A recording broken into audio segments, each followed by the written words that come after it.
Hola chicos, a continuación vamos a hablar de antropología, en especial del tema de la familia y el parentesco. Ok, comenzamos.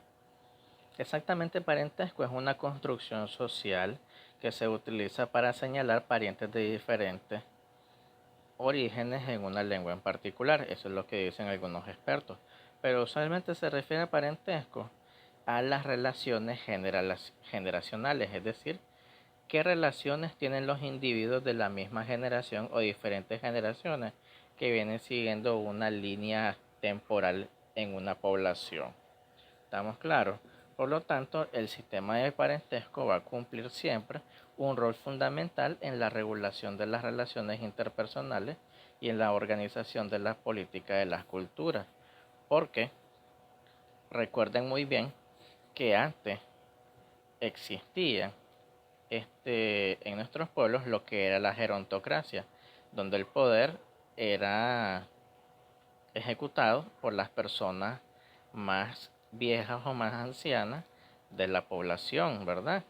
Es decir, por los miembros más con más edad en la familia, estamos hablando de ancianos. Es por eso que en muchos pueblos se formó el Consejo de Ancianos como unidad legítima de poder.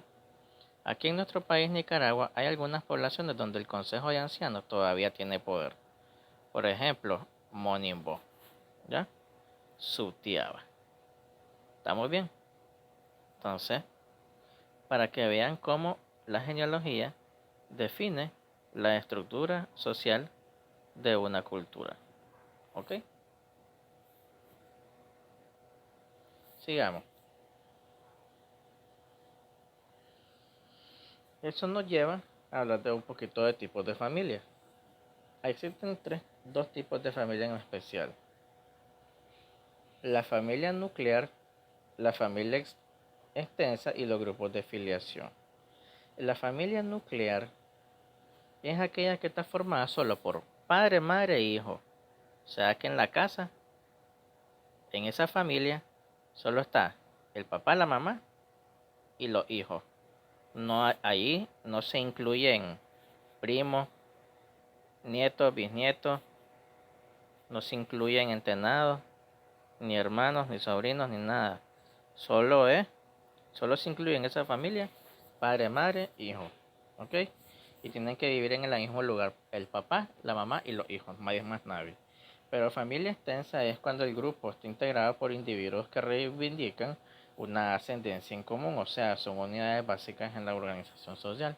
En la familia extensa ya es cuando ya se toma en cuenta tíos, sobrinos, tíos paternos, tíos maternos, familiares en primer grado, familiares en segundo grado, consanguíneos, no consanguíneos, adoptados, abortados, entonces todo lo que le quieran agregar. Ahora hablemos un poquito de la familia nuclear. La familia nuclear se caracteriza porque sexualmente se requiere aprobación de la relación sexual mediante el matrimonio, aunque se den relaciones prematrimoniales. A manera reproductiva, en la familia nuclear se van a tomar en cuenta solo los hijos legítimos de la relación, es decir, solo se van a tomar en cuenta los hijos de ese papá y esa mamá que están en ese momento. Si alguien soltero se casa con una mujer que ya tenía un hijo, ese hijo no forma parte de la familia nuclear, va a formar parte de la familia nuclear solo el hijo que engendre ese papá con esa mamá. Estamos claros, los hijos que han habido por fuera no forman parte de la familia nuclear. En cuanto a la autonomía independiente, pues eso es algo que le caracteriza a la familia nuclear, porque prácticamente ellos son autosostenibles y viven aparte de donde están los suegros. Entonces económicamente son independientes. Y como fuente de enculturación, ellos mismos se encargan de su propia educación moral e intelectual. ¿Ok? Ahora, existen culturas en donde la familia nuclear es el grupo de parentesco más importante. Usualmente son las sociedades forrajeras y las sociedades modernas, debido fundamentalmente a que se pierde el vínculo con la tierra, existe movilidad geográfica hay énfasis en la unidad familiar pequeña y económicamente autosuficiente. Entonces, en estos dorados tiempos, lo más importante es que haya familia de tipo nuclear, porque quiere decir que hay menos bocas que alimentar. Mientras que una familia extensa es como menos práctica, ¿estamos bien? Ok. Siempre hay cierta relación en cuanto a la economía industrial y la clase social y organización por grupo. Es por eso que vamos a ver un poquito más acerca de cómo son en realidad las relaciones de parentesco. Como pueden ver, las personas definen las relaciones de parentesco de forma distinta en las diferentes culturas, utilizando patrones distintos de terminología de parentesco para referirse a sus parientes. En todas las culturas, la terminología del parentesco es un sistema de clasificación, taxonomía o tipología. Es decir, en distintas culturas la palabra pariente tiene distintos significados. En algunos, en la mayoría de culturas, parientes siempre son los consanguíneos. ¿Me explico? En otras culturas no es necesario que seas consanguíneo, sino de que cumplas un ritual y entonces como cumpliste el ritual ya sos parte de la familia, entonces ahí ya sos pariente. ¿Se fijan cómo hay distintos diversidad de parentesco? A veces con solo llegar y tener este hijo con uno de los nativos ya te hace pariente, ¿verdad? Entonces son bien curiosas estas relaciones.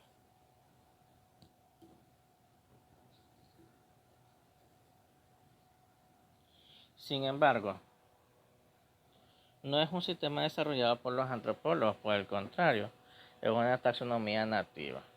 Un sistema nativo de clasificación basado en cómo la gente percibe las similitudes y diferencias con el objetivo de la clasificación del parentesco. Entonces nosotros podemos tener 4 formas de clasificar a los parientes en la generación de los padres.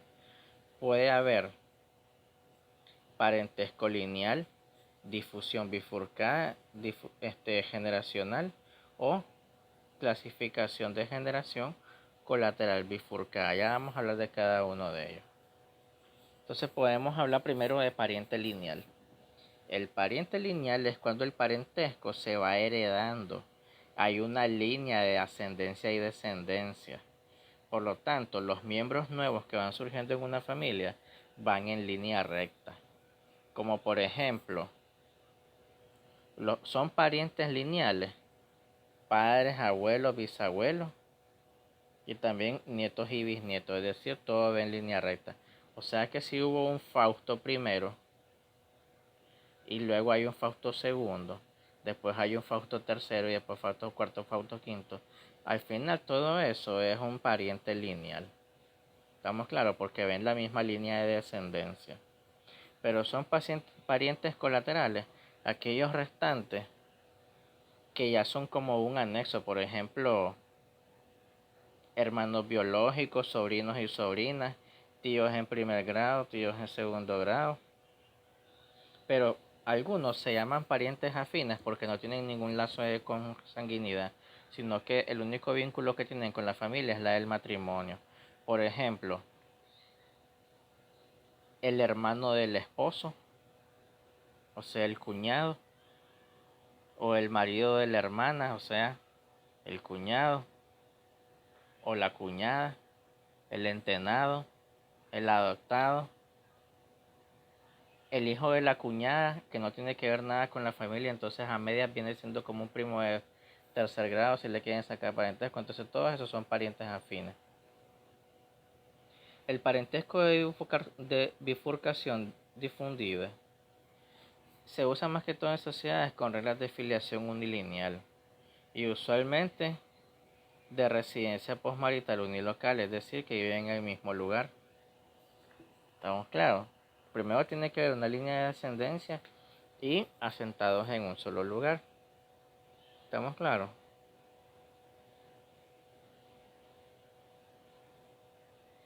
Pero en el parentesco generacional, la terminología se utiliza más que todo para los parientes y sus hermanos biológicos. O sea que en el parentesco generacional todos tienen que ser consanguíneos.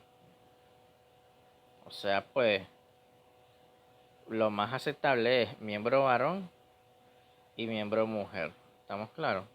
O de la generación del padre o de la generación de la madre. En el parentesco generacional no hay abuelo, no hay abuela, no hay padre, no hay madre, no hay sobrinos, no hay tíos, no hay entenados, no hay nada.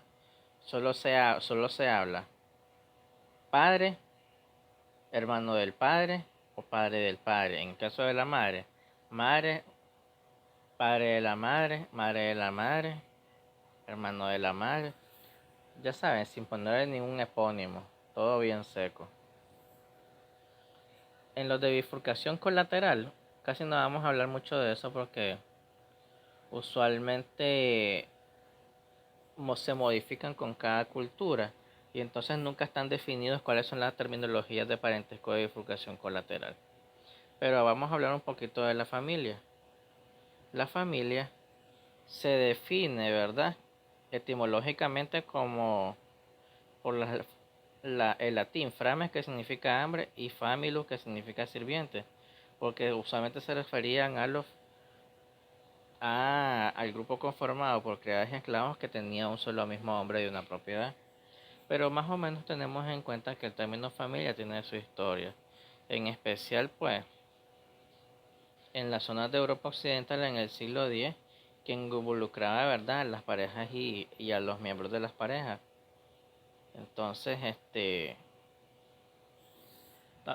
todas esas relaciones que se dan en las personas para unificar a las personas, todo eso se llama como familia. Y usualmente la formación de una familia no siempre sucedía con una boda, sino que a veces era como un intercambio de bienes, como lo que pueden leer en la Biblia, ¿verdad? Ahí que fue que las personas, las hijas podían ser cambiadas por bienes materiales, por camellos, por telas, por ganado.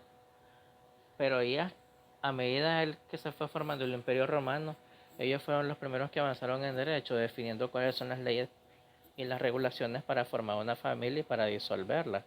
Entonces son los primeros que hablaron de matrimonio. ¿Estamos claros? Y también los primeros en mencionar las leyes del patrimonio y de la herencia una vez disuelta la unión. ¿Estamos claros? Entonces, recordando, ¿verdad? Familia nuclear solo la que está formada por el papá, la mamá y los hijos. La familia extensa ya abarca papá, mamá, hijos, tíos, primos y abuelos. La familia monoparental es aquella en la cual falta uno de los padres. O falta el papá y queda la mamá soltera con el hijo, o falta la mamá y queda el papá soltero con el hijo. Entonces a eso se le llama familia monoparental. Familia homoparental es aquella familia en cuyos padres son del mismo sexo. Puede ser que los dos padres, en vez de ser varón y mujer, sea varón y varón, o puede ser que en vez de ser padres, ¿verdad?, distintos, sea mujer y mujer, ¿verdad? Entonces, cuando los miembros, ¿verdad? Cuando en una pareja, que es la que está al cuidado de la cabeza de esa familia, son del mismo sexo, a eso se le llama familia homoparental. El incesto es bien polémico porque en algunas culturas es permitido y en otras culturas es prohibido y penalizado y desmoralizado. Pero antes se dan bastante las relaciones incestuosas para mantener un mismo linaje dentro de la familia, para mantener la pureza de su sangre, o mejor dicho, para mantener los bienes dentro de su familia, porque el hecho de casarse significaría que sus bienes serían traspasados a una persona extraña a su familia. Entonces, para mantener sus riquezas dentro de su familia o asegurar la pureza de su sangre, sus, había bastante incesto donde los hermanos se casaban con hermanas y, ¿verdad? Este, entre primos y entre padre e hija y todo lo que eso pueda significar, ¿estamos claros? Pero actualmente, ¿verdad? El Código Penal penaliza el incesto como un abuso sexual. ¿Me explico? Entonces dejamos de lado el incesto. La terminología del parentesco tiene que ver bastante con el átomo del parentesco. Usualmente una familia está formada por la unión de un varón y una mujer, ¿verdad? Que dan como resultado un hijo y que esta unión puede o no disolverse y a la vez estar con con otra rama formando otra familia. Entonces continuemos. Las relaciones pueden ser consanguíneas por filiación o por germanidad. La de filiación solo es aquellos que son descendientes, es decir, de padre a hijo. Las relaciones de germanidad son aquellas relaciones en las cuales relacionamos hermano con hermana. Y afinidades son aquellas que no son consanguíneas, sino que la única unión que tienen es por medio del matrimonio. La filiación unilineal puede ser patrilineal o matrilineal. La filiación unilineal se refiere a que la relación de los miembros de la familia gira alrededor del padre, es decir, que el que manda es el padre. Por eso sean los patriarcados. Y la que es matrilineal es aquella en la que manda la mujer, es decir, un matriarcado. Pero es bilateral cuando los dos tienen participación. Entonces, hablando de las residencias, está la patrilocal y la matrilocal. Patrilocal es cuando la familia vive en la casa del padre, que es el padre el propietario de la casa de habitación. Pero es matrilocal cuando viven donde la mamá, o sea que aquellos que viven donde el suegro, la residencia es patrilocal, y aquellos que viven donde la suegra es matrilocal. Pero usualmente si se da un núcleo familiar, como los núcleos familiares son independientes, entonces ustedes saben que los que se casan, casa quieren. Entonces, si viven por aparte y no viven ni con el suegro ni con la suegra, a eso se le llama neolocal. Ok, continuemos.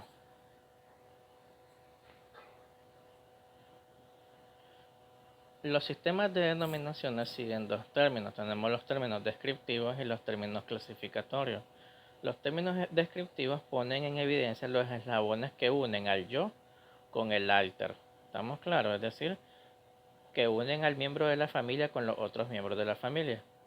Y los términos clasificatorios son de referencia cuando se hablan de los otros miembros de la familia y de dirección cuando se hablan del miembro en particular.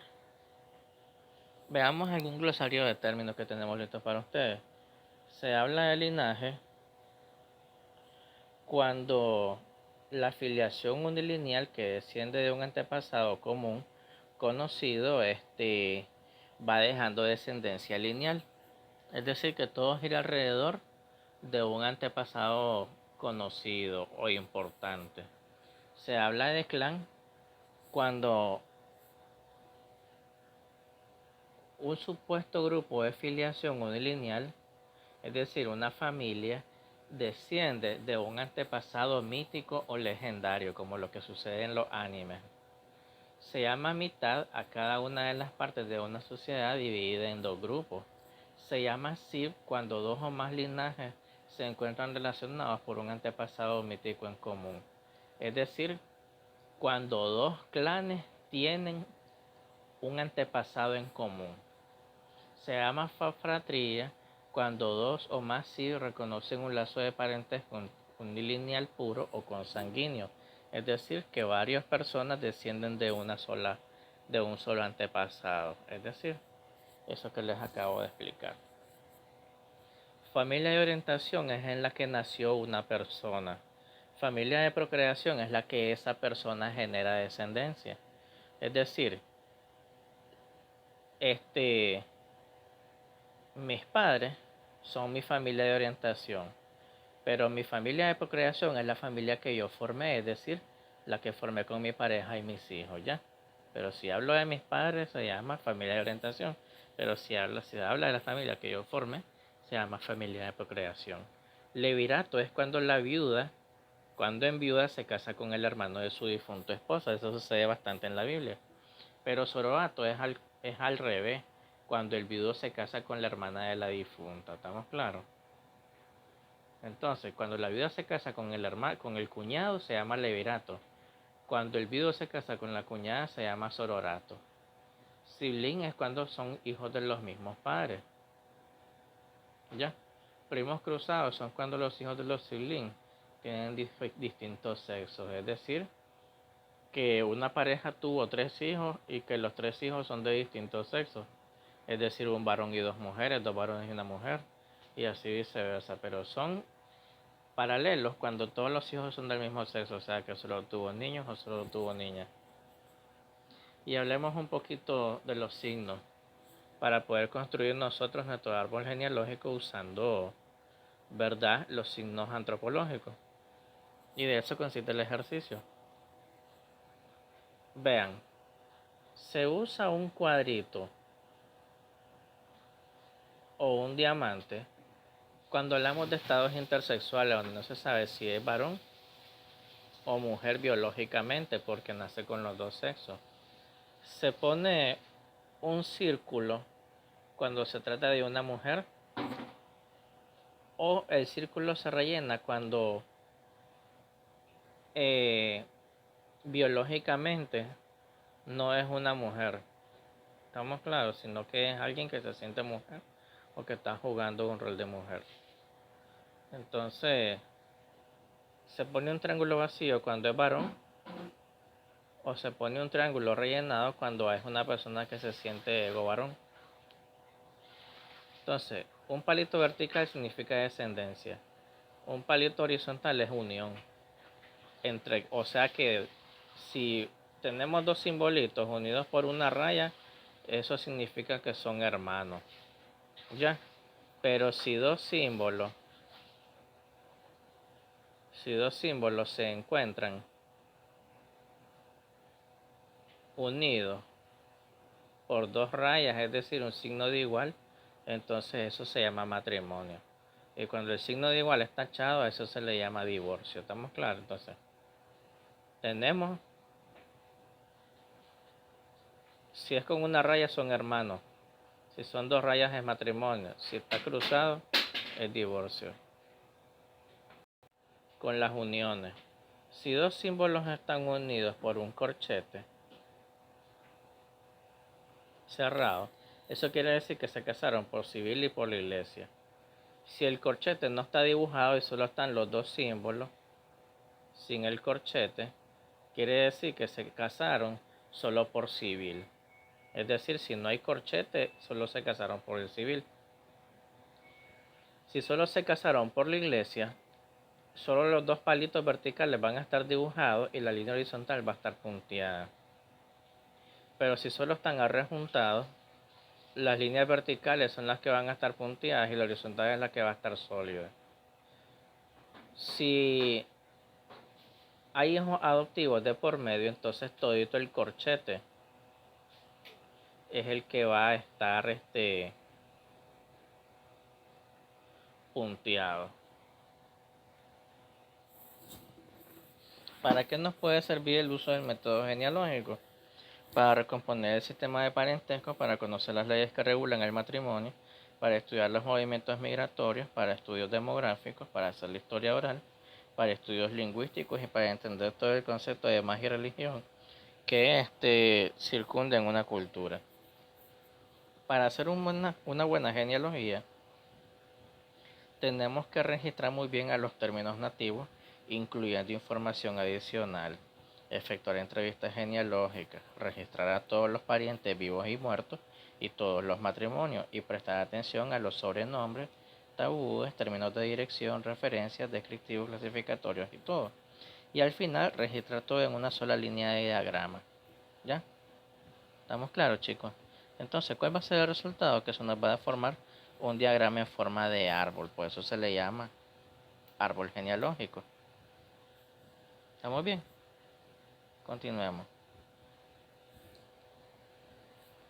Aquí es un ejemplo de árbol genealógico utilizando los términos antropológicos. ¿Estamos claros? Usando la simbología correcta.